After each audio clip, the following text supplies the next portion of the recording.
Hello, this is Diana from Be4STEM, and today we are going to talk about living things in the environment with Peter Jenkins, who is a certified arborist, and much more.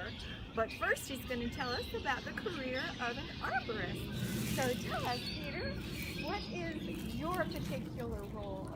How do you see your career? So my career is working with trees that live around houses and people. That's called urban forestry. And the word arborist, arbor means tree, ist, that part means expert. So I'm a tree expert. Oh man. All right. Urban forestry? Yeah, that's trees that live around where people do. I love that term. I hadn't heard that term before.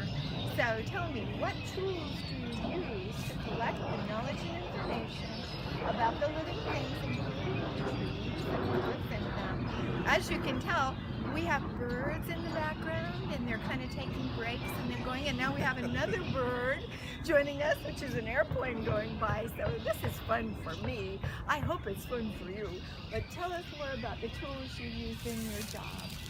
So when I go out and look at trees, what I'm looking for is the tree healthy or is the tree sick? Is the tree going to stay standing or is it going to fall down? And if it's going to fall down, you want to know when and take care of the problem before it falls down. So these are some of the tools that I use. This is called a soil probe. I use this to feel around underneath the soil to see where the roots are.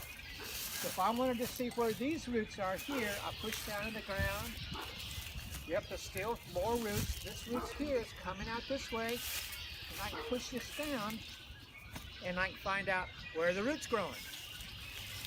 If there's a cavity, like there's a hollow spot, I'll stick it inside the tree and feel around inside the tree, so now I get a good idea of how hollow is it. So that's what this is used for. Now I have a whole package of tools right here. This one's called a mallet. Can you guess what I do with this? I hit the tree, but I don't hurt the tree. I just hit it and I listen for the sound. So when I look at trees, I want to know, is the tree decayed or rotten, or is it good wood? So I'll knock, and I'll listen to the sound. If there's trees that have decayed or rotten parts, the sound will change, and it usually sounds like a bass drum. Boom, boom, boom. That's when I'll say, we need to look a little bit closer here because that just doesn't sound right.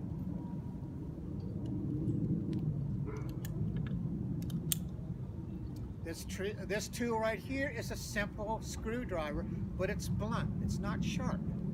So sometimes when I'm looking at a tree, if it has a part that's sort of like decayed or something, and I want to sort of get an idea how deep the decay is, I'll just push this in gently and lean into it. And if it goes in right here, if it goes in like this, then I can pull it out and I can say, oh, we got 2 inches of decay. And it's a very simple tool, but it gives me good information. I think the birds are listening to you. Yeah, they are. Quiet. The birds are listening. That's right. Okay, so this is a gardening tool, and it's you. If your mom and dad garden, you might have seen something like this. I use this to pull away leaves at the bottom of the tree, so that way if there's mushrooms and things growing right next to the tree, then I'll be able to see them, because usually the leaves fall down and they hide things, and I want to unhide them. Here's another simple gardening tool. Sometimes I use this to dig down next to the tree or the trunk, just to make sure there's no decayed area or rotten area below the ground, because I can't see it on top of the ground. So sometimes I dig down just a little bit just to see what's below the ground. Well, earthworms we want to see around trees, So there's always earthworms. There's always insects in the trees. And some insects are good for the tree, some insects are not good for the tree. So, but they're always around. What you don't want is too many insects of the bad kind. And that way, that can be bad for the tree. But all of these creatures, all these insects and organisms, there's billions and billions of them. If I was to have a little handful of soil, there'd be probably maybe 10,000 microscopic microbes, little itty-bitty living things that we can't see unless we have a big microscope. Well, all of this is fascinating, and it looks like you must have a lot of fun every day.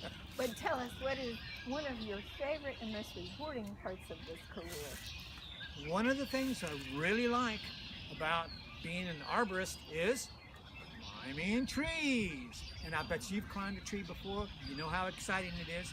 Guess what? When you grow up, you can be still excited by climbing trees, but we do our tree climbing with a rope and a saddle. Wow. Well, we're going to take a break, but we're going to come back and talk a little bit more about tree climbing in a minute. See you